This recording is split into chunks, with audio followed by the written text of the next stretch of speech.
Assalomu alaykum hammaga. YouTube kanalimiz uchun bugun biza yangi mahsulot L-arginin va karnitin monogidrat oldik. Bu ikkita mahsulot bizning sportchilarga juda katta yordam beradi. Albatta boshida ta'kidlab o'taman, bu mahsulotlarimiz 18 yoshdan kattalar uchun, undan kichiklarga tavsiya berilmaydi. 18 yoshdan kattalarga iste'mol qilish mumkin. Xo'sh, birinchi mahsulotimizni biza ochib ko'rsatdik. Oldingi videolarda ko'rishingiz mumkin. L-arginin mahsuloti bu qon tomirlarini kengaytirishga katta yordam beradi. Sportchilarga qon aylanishini yaxshilashga juda katta yordam bor. Hozir bularni qo'shib ko'rsatamiz. Xo'sh, mahsulotimiz o'zini qo'shishasi chiqadi. Shu holatda qo'shishasi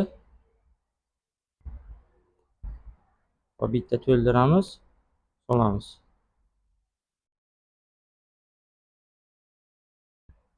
Bu mahsulotimiz L-arginin. Ya'ni ko'rib turganlaringizdek bu cho'kimli holatda bo'ladi. Aralashtiramiz. Aralashtirdik. Va kreatin, monogidrat. Uni ham o'zini qo'shishasi bor. Bu sal kichikroq. Undan esa 2 qoshiq.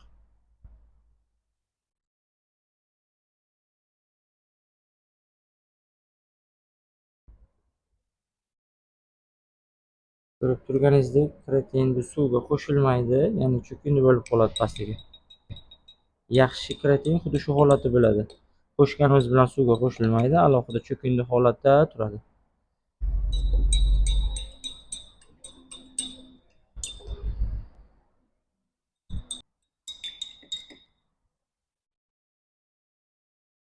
Shu holat L-arginin. Bu ikkita mahsulotni ikkalasini qo'shib iste'mol qilishni ham tavsiya qilaveramiz. Hech qanday zarari yo'q. Albatta trenirovka mashg'ulotida katta effekt beradi.